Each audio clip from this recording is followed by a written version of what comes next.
Next, we will hear from Ms. Padilla of the Philippines Customs.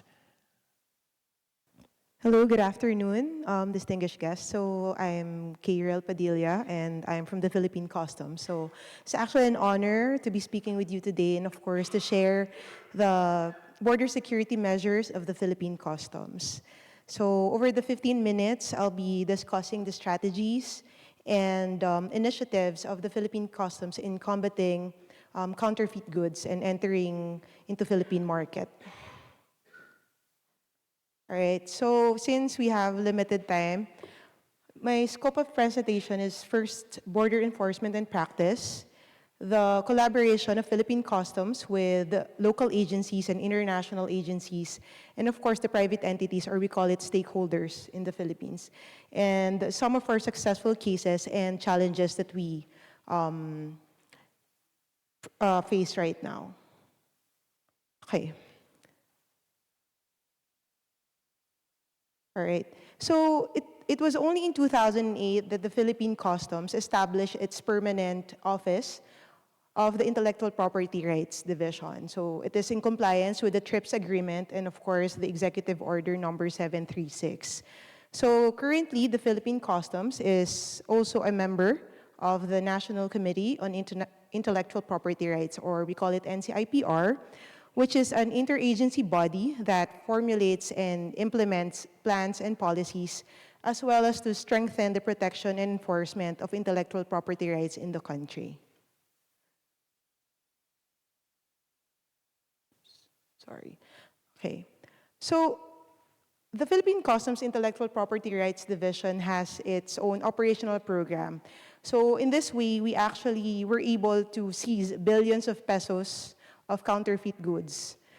So how do we do it? We do this for the APSO, the awareness, protection, stakeholder, and official registration. So as for the awareness, we inform the stakeholders that they can actually record their IP rights in the Bureau of Customs so that we can also protect their shipments. Next is we provide protection in the market.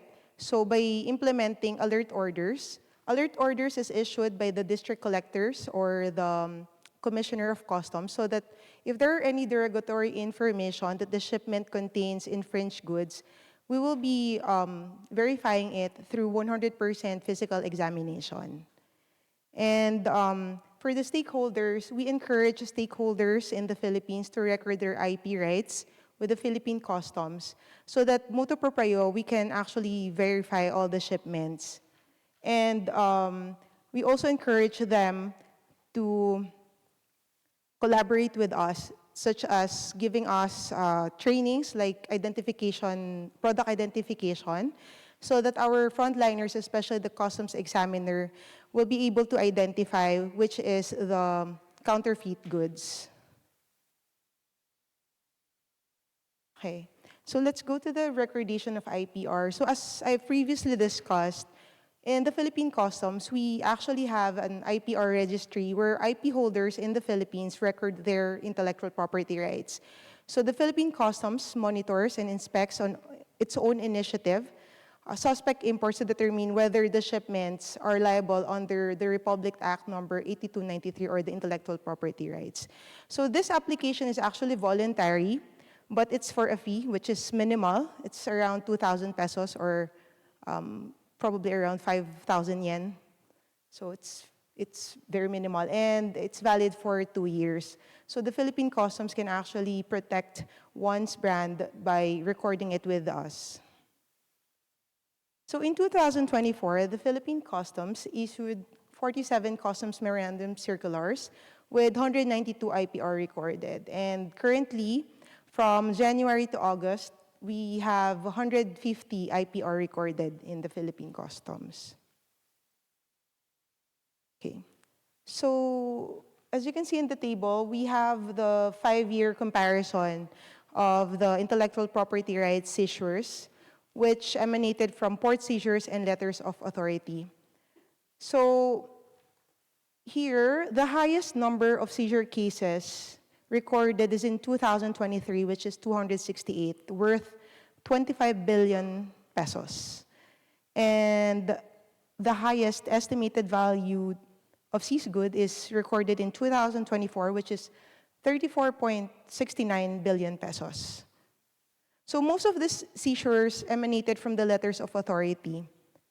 So the letters of authority is issued by the commissioner, wherein some of the, or specific customs personnel will be able to inspect storage warehouses which stores imported goods. So through the implementations of letters of authority, we will be able to verify if the storage warehouses keeps imported goods which were not paid of like duties and taxes. And also we can check if they are storing counterfeit goods.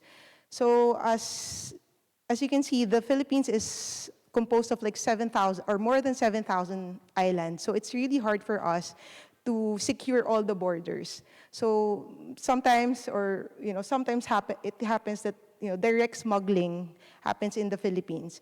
So how do we apprehend those directly smuggled into the country?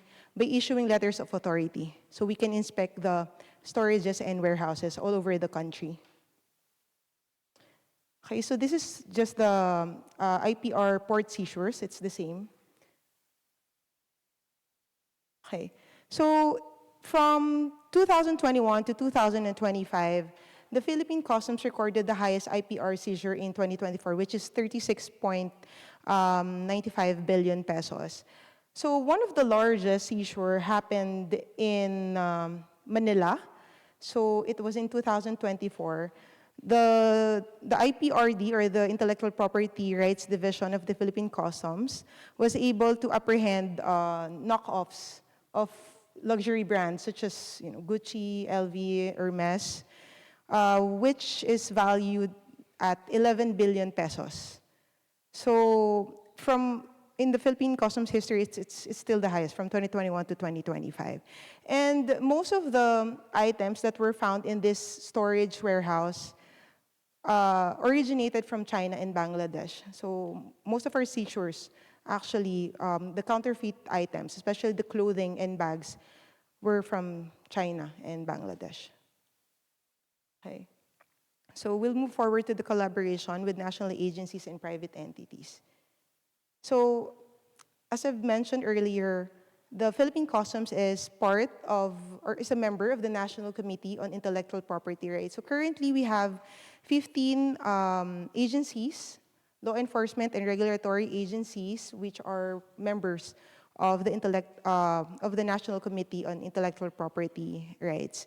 So it's actually the Intellectual Property Office of the Philippines which leads the IP enforcement, policy making, and public awareness. So this committee convene every month so that we can share information and, of course, best practices in able to enforce IPR and to conduct law enforcement operations. So usually we collaborate and we actively participate in the meeting so that if they have derogatory information or if they receive international information from our foreign counterparts, we can apprehend these shipments entering the Philippines. Okay, so I'm just sharing the photos of our first Intellectual Property Rights Summit. So a lot of brand owners joined this Intellectual Property Summit. So we also have product identification seminars during this time. Okay, so this is from, I think, cigarette brand. Because also in the Philippines, there are a lot of counterfeit cigarettes that enter into the country. Most of the counterfeit cigarettes are coming from the southern part, which is Malaysia, Indonesia. Okay, so also this, some pictures. Okay, so what are the successful cases and challenges of the Philippine Customs? So I'm honored also to share with you all that the Intellectual Property Office of the Philippines recognized the Philippine Customs in April, just this year, for its efforts in enforcing intellectual property rights. So the Philippine Customs received a citation for attaining the highest number of seizures in the National Committee on Intellectual Property Rights. during the Gawad Yamang ISIP Awards 2025. So I mentioned earlier that it was in 2024 that we recorded the highest value of seizure, which is 34.69 billion pesos. So it actually made the Philippine Customs the leading contributor to the overall confiscation of intellectual property rights infringed goods in the Philippines. So this 34.69 billion pesos represented the 85% of the total 40 billion seized by the National Committee on Intellectual Property Rights. So, okay, let's go now to the challenges. So as we all know, e-commerce is becoming the main thing, and we have yet to issue policy on how to inspect these shipments consigned to online platforms. So we are now collaborating with other regulatory agencies so that we'll be able to identify if these shipments actually contain counterfeit goods. Also, one of the challenges would be coordination issues between various enforcement bodies. Even though we have this committee on intellectual property rights, sometimes it's still a little bit hard to coordinate with each agencies in the Philippines. And lastly, it's more of lack of personnel with IPR expertise in ports of entry. So as I've mentioned earlier, Philippines is comprised of 7,100 plus islands. And we only have 17 collection districts. So it's hard for us to train a lot of our customs examiners in product identification, but we're trying our best so that most of our customs examiners will be equipped with such knowledge. So I think that's all of my presentation today. Thank you. Thank you very much, Ms. Padilla, for your presentation.